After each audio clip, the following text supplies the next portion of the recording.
Hello friends, welcome to my channel Arunia canvas. সামনেই আসছে teachers day, তাহলে টিচার্স ডের জন্য কিছু তৈরি করা যাক। আজ আমি বানাতে চলেছি DIY pop up greetings card.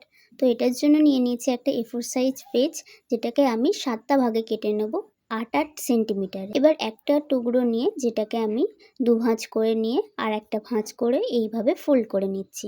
তারপর একটা ফুলের ড্রয়িং করে কাঁচি দিয়ে কেটে নিচ্ছি। স্কেচ পেনের সাহায্যে তোমাদের মনের মতো ইচ্ছা রং করতে পারো। আমি এখানে নিয়েছি ইয়েলো কালার স্কেচ পেন, এটা দিয়ে পুরোটা কালার করে নিচ্ছি। দেখতে ঠিক এমনটা লাগবে। এভাবে আমি 3টে কালারের করেছি ফুল, purple, sky blue and yellow. এরপর একটার ওপর একটা আঠা লাগিয়ে এভাবে জুড়ে নিচ্ছি, ঠিক যেমন তোমরা ভিডিওতে দেখতে পাচ্ছ। আরেকটি A4 সাইজ পেজ নিয়ে তার উপরে একদিকটা লাগিয়ে দিলাম ফুলের এক সাইড, আর অন্য এক সাইডে ফুলের আর এক দিকটা লাগিয়ে দিলাম। কার্ডের বাইরে আরো দুটো লম্বা লম্বা দাগ টেনে নিয়ে এই দুটোকে কেটে নিচ্ছি কাঁচির সাহায্যে। এরপর এগুলোকে ভিতরের দিকে ঢুকিয়ে ভাঁজ করে নিলাম। আমি এখানে বেস্ট অ্যান্ড টিচার এই দুটো ওয়ার্ড আগে থেকে তৈরি করে লিখেছিলাম। তোমরা তোমাদের পছন্দ মতো যে কোনো নাম এখানে লিখতে পারো। এরপর এগুলোকে আঠার সাহায্যে এতে জুড়ে দিলাম। সবশেষে আরো একটি A4 সাইজ পেজ নিয়েছি। সবশেষে জুড়ে নেওয়ার পর আমি এটাকে হ্যাপি টিচার্স ডে লিখে দিচ্ছি। তাহলে বাড়িতেই আমাদের তৈরি হয়ে গেল ডিআইওয়াই গ্রিটিংস কার্ড। ভিডিওটি ভালো লাগলে অবশ্যই একটি লাইক করে দিও।